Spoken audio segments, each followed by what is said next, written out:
So Jody says to me, a little while ago, you know what, I want you to come this year and share your story and share, how you made it. And this is about opening doors, Susan. And I want you to tell them what it takes in the face of adversity and to come out really kind of pulled together on the other side. So I told her I would tell some of my deep, dark secrets, but I'm not going to tell them all to you today. And what I thought about when I was putting this together was about, as a young child, I had this knowingness when I came into the world that I mattered, that I belonged here, and that I had this worth. And I don't know how it happened, I just kind of came into it. And at a very young age, I thought about the glasses half empty, half full a lot, right? We hear that expression. And around 9, 10 years old, I heard the concept of abundance versus scarcity. And I had this profound experience of thinking about everything in that way. When we thought about things of abundance and in abundance, how that manifested in our lives, and then when we thought about things in a scarcity mentality and how that manifested in our lives. And so recently, the last 10 years, I've studied out at the Chopra Center with Drs. Deepak Chopra and Dr. David Simon. And I don't know if you guys know Deepak Chopra, but he talks like this, and he's very brilliant, if any of you know him, right? Really, another cool dude. I just spent a couple of weeks out there with him. And what their work is about manifesting consciousness. And to do that, there are only 2 things in the world. One of them is love, and one of them is fear. That's it. Love and fear. All of our emotions, everything that we feel, all of these cognitive things that happen, you can put them into those 2 boxes. You are either in love or you are in fear. And so this concept came to me when I was thinking about how I came upon equity and access in my life. So I had those moments, and I had those moments of, you know what, I'm not good enough, and I can't make it through this. But that didn't happen to me until I was late into my 30s. And so this story starts with a quote that the late, great Senator Kennedy used to say a lot, which is, to those who much is given, much is expected back. And I believe myself to be one of those people that had a lot given to me in my life. And so I'm here today because this is part of my giving back. And so as Jody shared with you, I was a single parent, but I started Little Sprouts when I was 17, and this is my house. Ashley, did you change that, or did I touch it? All right, kid, thanks. I thought I didn't even touch the thing. What did I do? So this house has great significance because I started Little Sprouts when I was 17. And at 17, right, who knew what they were doing? But I told you again, I came into this planet kind of thinking that I could do anything. And I started with 6 children. I was making maybe $20,000 a year. And I was in an apartment, then I moved into my parents' house. And when I was 19 years old, or really 18, I decided, I'm going to buy a house. So I went to Lawrence Community Savings Bank in Lawrence, and the president at that time was Mr. Jim. And I said to Mr. Jim, I'm going to buy a house. He said, okay, Susan, you go ahead and do that. So I went out and I found this house or shack or whatever you want to call it right there. And I said to Mr. Jim, I'm going to buy this. And he said, okay, Susan, I just did an appraisal on it. And in fact, the amount of mortgage that you need and the value of the house doesn't match. I said to him, all right, what do I do? And he said to me, so you have to bring up the value of the house. You have to change the windows or change the rugs or paint the house. And I said, all right, Mr. Jim, thanks. I went home on Friday, and I got my sister Melissa, my father, my boyfriend at the time, Joey, and his friend Tom, and we went, and I knocked on the door of that house, and I said, Mrs. Potvin, we're going to paint your house this weekend. And we did. So Monday morning, I went back to the Lawrence Community Savings Bank. I sat on the curb, and Mr. Jim came to work, and I said, Mr. Jim, I painted the house. And he looked at me, he goes, you did what? I said, I painted the house. And my father to this day insists that this man gave me $55,000 to a 19-year-old with no cosigner because he was in shock that I actually did what he said he was going to do.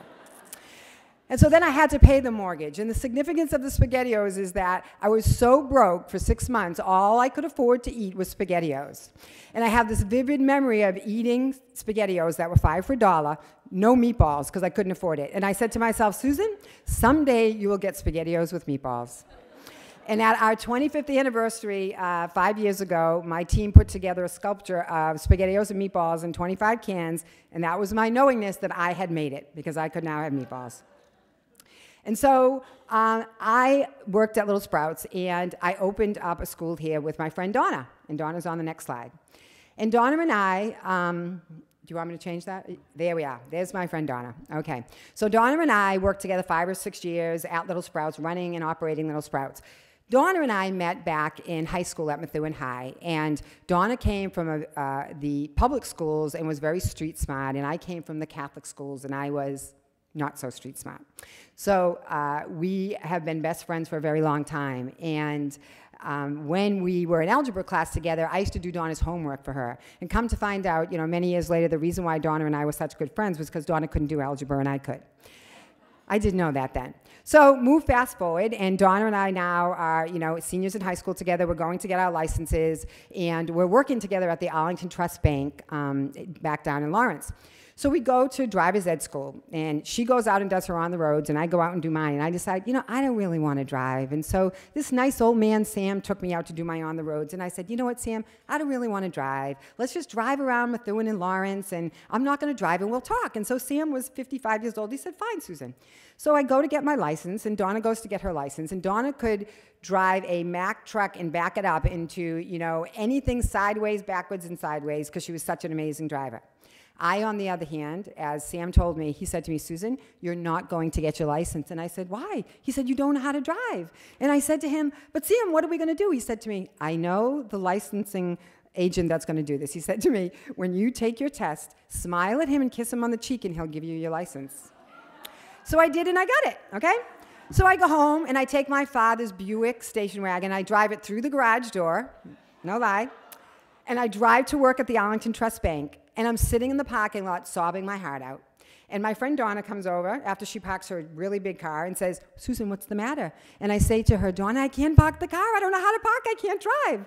And Donna met me in that parking lot every day for 9 months and parked my car for me. And out of that came this great relationship that we have. And we worked together for many years.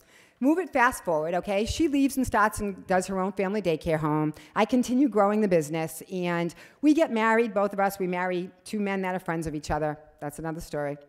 And we have our children, right? I have my 2 sons, Nicholas and Anthony. I was given my 3rd son when he was 11. He's here today, Marvin. And Donna had her 2 beautiful girls, Danielle and Shanae. Danielle is here as well. And we grew our families together, and we had a great time. And then we got divorced together. And then we fell in love together with these great men. She fell in love with this really cool guy named Mike, and I fell in love with this really amazing man named Bill. And Bill was the first man that kind of self-actualized me, right? He taught me like, wow, Susan, he was a real estate developer. You can do anything. You have such an amazing program at Little Sprouts. And he convinced me to go to Northern Essex Community College and to Lowell Cross Point and actually open Little Sprouts 2 and 3. So at this time that this is all going on, I am now going through a divorce. Donna's going through a divorce, not an easy divorce either. And we're in love, and we're planning the rest of our lives together. So I go to meet Bill for breakfast one day, and I walk into the house, and I find him dead. And he had died of a heart attack. And here I was, 29 years old, and this man was gone from my life. And who do I call? My friend Donna. And my friend Donna comes over and helps me get through this unbelievably hard time in my life. My therapist called it a breakthrough. I called it a breakdown. And I was on antidepressants for many years. 2 years exactly. And during those 2 years, my friend Donna called me every single morning. Susan, this is your I love you call. Get out of bed. Susan, this is your I love you call. What are you going to do today? Susan, this is your I love you call. I'm coming over. 2 years. She did that for me.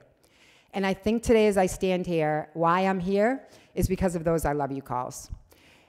And when Jody asked me to think about opening doors and how did I get through this, I recognized that it was in that moment of those people asking me and Donna calling me for those I love you calls that got me through.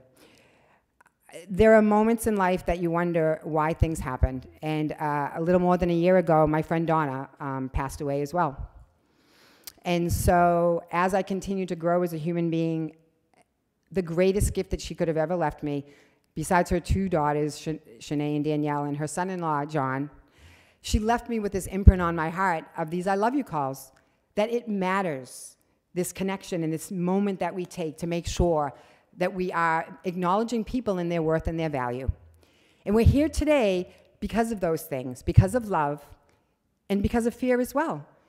And when Jody was talking to you about Compass and the young women and men that are taking the Compass program, they have these struggles. And so in life, actually you can click the next button, we have fear, right? And then there's sometimes click the next one. We have fear, right? Which is, click it again, is this screaming fear, right? Where you are like, I cannot do this. There is no way I can make it through, which is what I thought when my friend Bill died. And Donna taught me something different. And there is fear, my friends, and there is love. And I'm going to bring you to the next time. So this is the picture of my fear, okay? And I share this with you because this is our great friend, Governor Patrick. And we call him that in education because he has done so much. When he was brought into our great state to help us out, someone said to me, you need to go talk to him. He needs to know what's going on in early education. And I was like, I cannot go talk to that man. I'm scared to death of him. If you've ever heard him speak, he is one of the best speakers in the entire nation, without a doubt, next to our president. And I heard him speak, and I'm like, no way, damn, I am not going to speak to that man, okay? I did that for about a year. And after a year, I went in and I talked to our great Governor Patrick, and I told him what was going on in early education. That man has been the greatest champion in our state, if not our nation, for the needs of our children. What he did was he changed the governance in the state of Massachusetts to ensure that our children were not only being represented in HHS, but actually he moved all that population under the Department of Education. That is a game-changing decision that he made, not only in the state of Massachusetts, but for our country, because it is a model. And I was so afraid to go talk to him, and he listened so well. And so what I realized is that it's fear or it's love. And fear constricts you and love expands. And so when I think about, do I go talk to Governor Patrick, it's about expansion. And I look at that picture and I'm like, Susan, what were you afraid of? You could have kicked his butt. You're like 10 times bigger than him, right? I mean, really, look at that. His assistant asked me if I'd be his bodyguard. I said, yeah, sure, okay. And he, you know, those experiences of pushing myself is what got us there. We're here today to celebrate this great Compass program and the graduating students. And we have a young girl that you'll hear from soon. Her name is Tatiana. That's Tatiana. Those are her really cool kids, Jamari and Peter. And Tatiana had this great love and expansion when she came into the program. And all of a sudden, she was gone. That fear set in. We couldn't find her, right? We couldn't find Tatiana. Where's Tatiana? No one knew. We called her. We knocked on her door. We had people from Sprouts there, Compass. We made I love you calls. Right, Tatiana? And Tatiana came back. And you're going to hear her story today because she came back and she didn't even think that she deserved to be at graduation, so she didn't come. So you didn't see Tatiana's picture in there at graduation because she didn't remember that we all deserve and have a birthright of belonging and universal belief and strength. And so Tatiana is back today because of the I love you calls that we all did at Little Sprouts and at Compass to make sure that she remembered that.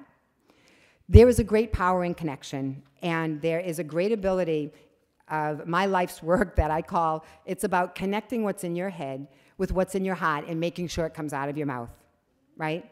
Because what happens is a lot of times what's in our head comes out and you're like, oh my God, I can't believe I said that. Then what's in your heart comes out and you're sitting in your boss's office and you're sobbing your heart out. You're like, I can't believe I did that, okay?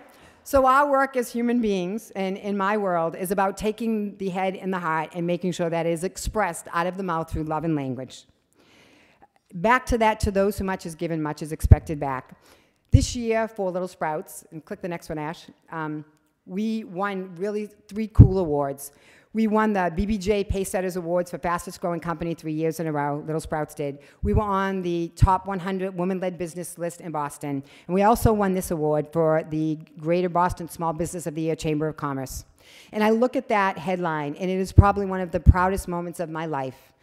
Because really and truly, how a single mother changed early education in Massachusetts, how I grew a company from $15,000 a year to $18 million a year, only happened because of my friend Donna and those I love you calls. And what I suggest, and I invite all of us to do here today, is to take the time to reach out and make those I love you calls to the people that are important, that we know need the support and the help, and to acknowledge when others are doing it like we're doing today at Compass. I leave you with a great quote that I love from Nelson Mandela. There can be no keener revelation of a society's soul than the way in which it treats its children. Namaste, my friends.